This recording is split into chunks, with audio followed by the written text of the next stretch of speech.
यह अच्छा होने के साथ साथ जिसको हम विकास कहते हैं, और विकास की परिभाषा भी कई लोगों ने रोड बन गया उसको विकास मानते हैं आपका, और भौतिक जो डेवलपमेंट है उसको लोग विकास मानते हैं।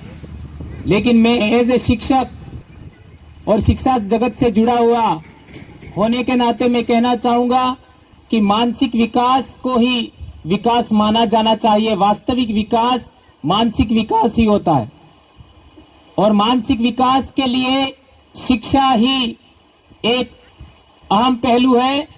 और उस क्षेत्र के लिए हम लोगों को यहाँ पर महाविद्यालय मिला, यह हमारे सबके लिए अच्छी बात है। जैसा कि हम सब जानते हैं कि इंसान और जानवर में फर्क करते हैं तो दो अहम बातें मिलती है। उनमें से एक बात यह है कि इंसान को भोजन की आवश्यकता होती है, और भोजन के साथ साथ इंसान को भी भोजन की आवश्यकता होती है और जानवर को भी भोजन की आवश्यकता होती है। लेकिन इंसान के पास में एक और अच्छी चीज होती है, वह है आपका सहज बुद्धि, विवेक बुद्धि। और जानवर के पास में सहज बुद्धि होता है। जिनके पास सहज बुद्धि होती है वह वे सभी काम करते हैं जो प्रकृति प्रदत्त, उनको प्रकृति के द्वारा निर्देशित होते हैं, वे सभी काम करते हैं। और जो विवेक बुद्धि वाला इंसान होता है वो अपने द्वारा, अपने चिंतन और मनन के द्वारा नया सृजन करता है।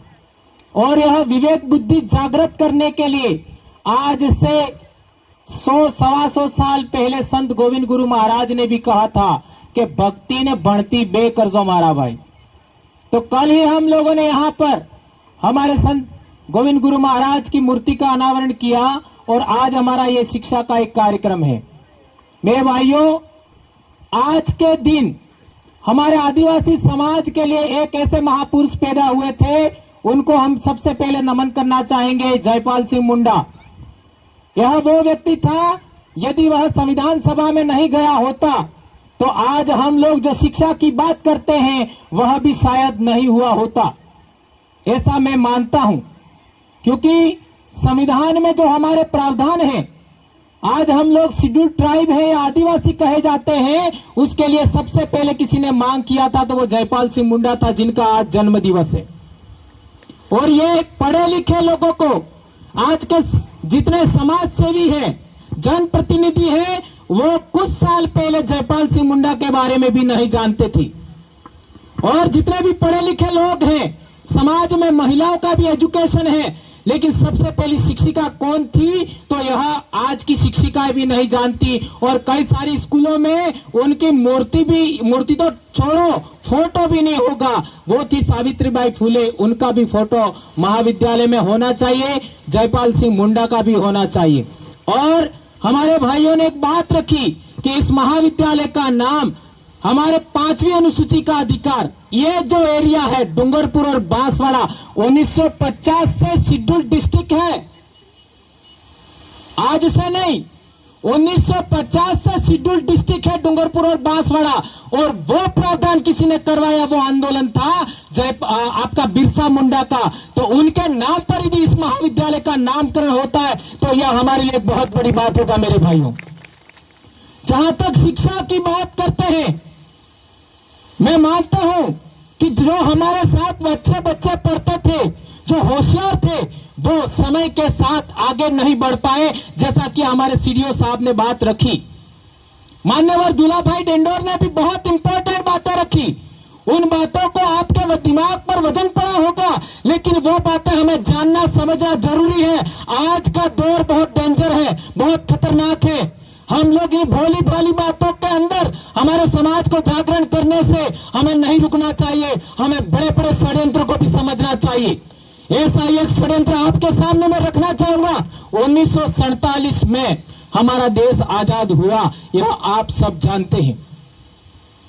और आज की तारीख में नई शिक्षा नीति आई है। उस नई शिक्षा नीति में एक बहुत इंपॉर्टेंट बात जोड़ी गई है, वह यह जोड़ी गई है कि प्राथमिक एजुकेशन मातृभाषा में होना चाहिए। अब आप सभी से मैं सवाल करना चाहता हूं, हमारी मातृभाषा कौन सी है? बेटा आप बताओ, आप बताओ हमारी मातृभाषा कौन सी है? वागड़ी। ठीक है, आप बताओ बेटा। संस्कृत। आप बताओ बेटा, हमारी मातृभाषा क्या है? मैं मंच के भाइयों से भी आह्वान करना चाहूंगा, आप बता दीजिए। जो माता बोलती है उसको मातृभाषा। ओके, माता बोलती है वो मातृभाषा, लेकिन नाम तो बताइए मेरे भाइयों। वागड़ी एक नाम आया। ओके ठीक है, मैं मेरी माँ की बोली से और मेरे समाज की बोली से मैं गौड़ बोलता हूं, गौड़। ठीक है, आप क्या बोलते हैं वागड़ी वाले?